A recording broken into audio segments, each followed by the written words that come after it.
नमस्कार दोस्तों। आपका स्वागत करता हूं आप ही के यूट्यूब चैनल में। वीडियो को स्टार्ट करने से पहले आप सभी से रिक्वेस्ट करूंगा, अगर अभी तक आपने चैनल को सब्सक्राइब नहीं किया तो इससे रिक्वेस्ट ऑल भी प्लीज चैनल को सब्सक्राइब कीजिए। तो चलिए स्टार्ट करते हैं। जहां पर देखिए आज हम लोग डिस्कशन करेंगे वो Tata Motors passion vehicle share के बारे में डिस्कशन करेंगे। जहां पर देखिए आज इसका क्लोजिंग प्राइस 377 रुपये 60 पैसा का अच्छा खासा तेजी के साथ क्लोजिंग देखने को मिला। स्टॉक को हम लोगों ने 335 340 के रेंज से डिस्कशन करना स्टार्ट किया और आज देख सकते हैं यहाँ पर ये है, यानी अच्छा खासा लोगों को रिटर्न ऑलरेडी स्टॉक में आ चुका है। इंपॉर्टेंट लेवल क्या रहेगा उसको भी चेक करेंगे। साथ साथ आज के दिन में क्या इंपॉर्टेंट ट्रिगर्स आ रहे हैं, क्या इंपॉर्टेंट अपडेट कंपनी की तरफ से आया उसको चेक किया जाएगा। इंडिया यूएस ट्रेड डील को लेकर के देखिए यहाँ पर जो डर का माहौल है, क्या वो सही में डर है, इन सभी चीज़ों को भी चेक किया जाएगा। तो चलिए स्टार्ट किया जाए। तो सबसे पहले चीज़ देखिए हम लोग स्टार्ट करेंगे कि स्टॉक में गिरावट जो हुआ है या फिर जो नेगेटिविटी है उसको उससे हम लोग स्टार्ट करेंगे। तो सबसे पहला चीज़ देखिए पूरे ऑटो सेक्टर के लिए नेगेटिव क्या बना था कि India US European trade deal हुआ एंड यहाँ पर जितने भी लग्जरी कार इंडिया में जब आएगा तो यहाँ पर इनके ऊपर जो टैरिफ लगेगा वो चूंकि घट रहा है, तो लग्जरी कार जो रहता है इंडिया में सस्ते प्राइस में अवेलेबल रहेगा। तो ये चीज़ हम लोगों ने डिस्कस किया था, डिटेल वे में चेक किया।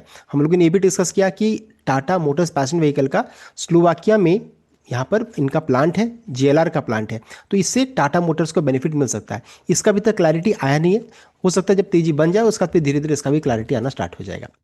नेक्स्ट आया कंपनी का रिजल्ट। रिजल्ट अगर चेक करेंगे तो रिजल्ट काफ़ी नेगेटिव था। कंपनी लॉस प्रॉफिट से अगर चेक करेंगे तो कंपनी लॉस में चली गई, प्रॉफिट से लॉस में आ गई। तो बहुत बड़ा नेगेटिव पॉइंट था कि पहली बार टाटा मोटर्स पैशन मेकर को लॉस हुआ। क्यों, किस कारण से? वो था Jaguar land rover issue, cyber attack के कारण।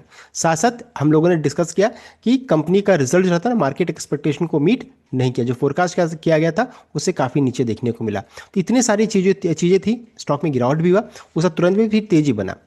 उसके पीछे रीजन क्या है वो हम आगे चेक कर लेंगे। साथ साथ ब्रोकरेज रिपोर्ट भी काफ़ी नेगेटिव साइड में है, जिसमें डोमेस्टिक ब्रोकरेज जो कि मोतीलाल ओसवाल सेल रेटिंग दे दिया, टारगेट प्राइस देखिए 323 का रखा। एंड उसके बाद चेक करेंगे जेएम फाइनेंशियल ने, उन्होंने भी देखिए रेटिंग डाउनग्रेड्स किया, 357 का टारगेट प्राइस रखा था। तो डोमेस्टिक ब्रोकरेज काफ़ी बेयरिश थे, लेकिन उसमें से हम लोगों ने ये डिस्कस किया था कि रिजल्ट के बाद जो रहता नोवामा ने अपग्रेड कर दिया था, उन्होंने बाय रेटिंग दिया, 430 का टारगेट रखा, उससे काफ़ी नीचे भी करंटली ट्रेड कर रही है। तो इस प्राइस को ध्यान दीजिएगा, 430 का टारगेट प्राइस रखा है। और उनका ये भी कहना है कि अगर हम लोग लॉन्ग टर्म पर्सपेक्टिव से देख सकते हैं तो हायर एस्टिमेट 803 का भी रखा है। साथ साथ यहाँ पर मैनेजमेंट का गाइडेंस जो रहता है ना वो बहुत ही शानदार देखने को मिला। तो हम लोगों ने इन सभी चीज़ों को हम लोगों ने डिस्कस किया, ग्रोथ आउटलुक, रेवेन्यू प्रोजेक्शन, सब कुछ बहुत शानदार था, जिस कारण से स्टॉक में गिरावट तो हुआ लेकिन तुरंत पे फिर तेजी स्टार्ट हो गया। तो ये हम लोगों ने डिटेल वे में चेक कर लिया है। अब आगे बढ़ते हैं। एक और फिर डर था क्या, trade deal. India US trade deal जब हुआ तो यहां पर बहुत बड़ा डर हो गया। आज लगा था कि ऑटो सेक्टर क्रैश कर जाएगा, लेकिन ऐसा हुआ नहीं। क्यों, उसको हम लोग चेक कर लेते हैं। तो यहाँ पे देखिए बताना चाहूँगा, सबसे पहला चीज हुआ क्या कि as a part of trade deal framework India will initially lower tariff on diesel car above 2500 cc and petrol car above 3000 cc to 50% before reducing them further to 30% over 10-year period। तो यहाँ पर देखिए ये जो update आया ना, इस कारण से पूरा डर का माहौल हुआ। यूरोपियन यूनियन से हम लोगों को क्या डर हुआ था कि जो लग्जरी कार्स है वहाँ पर प्रॉब्लम होगा, एंड ये जो इन्फॉर्मेशन आया या इंडिया यूएस ट्रेड को लेकर के, उसे हुआ कि मिड सेगमेंट जो रहता है ना उसमें प्रॉब्लम आ जाएगा। ये यहाँ पर डर सताने लगा कि ये तो बहुत दिक्कत वाली बात हो जाएगी। लेकिन इसमें भी एक ट्विस्ट है, उसको हम लोग आगे चेक करेंगे। उसका एक और चीज़ था कि ईवी इलेक्ट्रिक व्हीकल को यहाँ पर से हटा दिया गया, इसको एक्सक्लूड किया गया। इससे उम्मीद था कि टेस्ला अच्छा कॉम्पिटिशन करेगी, लेकिन टेस्ला को कोई यहाँ पर बेनिफिट नहीं मिला। तो इसको हम लोग आगे डिटेल वे में चेक करेंगे। उससे पहले एक और चीज़ बताना चाहूँगा कि यहाँ पर हम लोगों ने इसको डिटेल वे में चेक किया था कि जब भी इंडिया यूएस ट्रेड डील जब पॉजिटिव डायरेक्शन में जाएगा तो इन स्टॉक्स को बेनिफिट मिलेगा। चेक कर लीजिए यहाँ पर बेनिफिट मिला कि नहीं मिला। बिकॉज सभी का अगर रेवेन्यू चेक करेंगे तो भारत फोर्ज का यूएसए से 25%, सोना बीएलडब्ल्यू 44%, संवर्धन मदरसन का 19% फ्रॉम यूएसए, एंड साथ साथ एरोस्पेस को भी हैंडल करती है। उसके अलावा अगर चेक एरोस्पेस वर्टिकल को हैंडल करती है। एंड टीएमपीवी का अगर चेक करेंगे तो देख सकते हैं नॉर्थ अमेरिका से 33% रेवेन्यू जनरेट होता है। तो जब भी पॉजिटिव डायरेक्शन में जाएगा तो इन स्टॉक्स को बेनिफिट मिलेगा। हम लोगों ने पहले भी डिस्कस किया था। अब आगे बढ़ते हैं, जो डर था उसको हम लोग चेक कर लेते हैं। तो देखिए डर तो सही में है कि जो मिड सेगमेंट जो है, जो मेजर जो पॉपुलेशन को केटर करती है वहाँ पर प्रॉब्लम हो सकता है। लेकिन देखिए वो प्रॉब्लम अभी उतना तुरंत में नहीं आने वाला, बिकॉज यहाँ पर कंपैटिबिलिटी इशू आ सकता है। कंपैटिबिलिटी इशू मतलब एक हो गया राइट हैंडेड ड्राइव, दूसरा है लेफ्ट हैंडेड ड्राइव, देख सकते हैं लेफ्ट हैंड।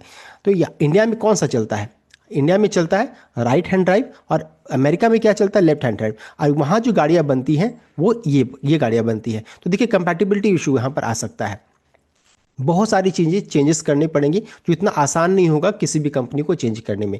जैसे अगर इंटीरियर को भी चेक कीजिएगा, देख सकते हैं ये आपका राइट हैंडेड के लिए रहेगा अब यहाँ पर देखिए स्टीयरिंग व्हील इधर है, यहाँ पर स्टीयरिंग व्हील इधर है, तो पूरा इंटीरियर चेंज कर जाएगा। तो अब ये सोचने वाली बात रहेगी, ये देखने वाली बात रहेगी इन नियर टर्म्स में कि कंपैटिबिलिटी इशू जो है इसको कैसे रिजॉल्व किया जाएगा। बिकॉज ये देखिए आसान चीज़ नहीं है, तुरंत ये पूरा जो रहता है ना चेंजेस नहीं लाया जा सकता है। तो ये यहाँ पर है, इस कारण से भी अगर चेक कीजिएगा तो पहले तो डर था, लेकिन अब ये चीज़ लग रहा है कि नहीं चलो ठीक है, left hand and right hand का प्रॉब्लम आएगा तो ऐसा बहुत ज़्यादा डिमांड का इशू। बिकॉज देखिए हम लोग क्या प्रीफर करेंगे, हम लोग ऑब्वियसली प्रीफर करेंगे राइट हैंड कार्स को प्रीफर करेंगे, बिकॉज हमारा जो ट्रैफिक रूल्स रहता है उसी के अनुसार रन करता है सब कुछ इसी तरीके से। तो इस चीज़ को ध्यान दीजिएगा, ये यहाँ पर जो इशू था वो थोड़ा थोड़ा धीरे धीरे अब लोगों को समझ में आने लगा है।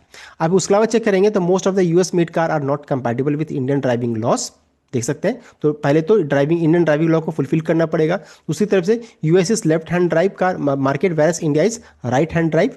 उसके अलावा except for Ford Mustang no other likely model to benefit from the deal, तो सिर्फ इस मॉडल को बेनिफिट मिलेगा, रेस्ट को उतना बेनिफिट नहीं मिलने वाला, ये कहने का मतलब है। तो जो डर था ना वो मैं आपको क्लियर करने की कोशिश करूँ, ऐसे बहुत ज़्यादा डरने की बात है नहीं। साथ साथ यहाँ पर तो टीएमपीवी को बेनिफिट ही मिलने वाला है, 33% बिजनेस वहाँ से जनरेट होता है यूएस से। नेक्स्ट है चार्ट में चेक करेंगे तो क्या चार्ट बुलिश हो चुका है, तो नहीं अभी भी बुलिश नहीं हुआ है। जब तक ये रेड कलर का लाइन ऊपर में क्लोजिंग नहीं आता, यानी कि 400 के ऊपर में क्लोजिंग नहीं आता, तब तक हम इसको बुलिश नहीं बोलेंगे। अभी भी क्या बोलेंगे, इन डिसिसिव जोन में मूव करे, किधर भी जा सकता है। तो हम लोगों को क्या वेट एंड वॉच करना है कि 400 के ऊपर में जाने का वेट करना चाहिए। सबसे पहला चीज के ऊपर में जाएगा, दोनों मूविंग एवरेज के ऊपर में क्लोजिंग वीकली क्लोजिंग आएगा तो फिर इसका ट्रेंड चेंज कर जाएगा, तुरंत में फिर बुलिश ट्रेंड हो जाएगा। करंटली देखिए रिटर्न्स तो आ रहे हैं, लेकिन ये लेवल को ध्यान रखिएगा, 397 400 का लेवल बहुत ही क्रिटिकल लेवल है, इसके ऊपर में क्लोजिंग होना जरूरी है। तो हम लोगों ने डिस्कस कर लिया कि इंपॉर्टेंट लेवल्स को भी, साथ साथ सपोर्ट कहाँ मिलेगा, गिरावट होगी तो 355 से 357 का लेवल जो रहता है ना, ये ब्लू कलर का लाइन, ये सपोर्ट का काम करेगा। तो इन मूविंग एवरेज को ध्यान रखिएगा। मैं आपको कोई बाय रिकमेंडेशन नहीं दे रहा हूँ, मैं क्या करूँ मैंने आपको बता दिया, मैं यहाँ पर बाय ऑन डिप की स्ट्रैटेजी से काम करने वाला हूँ।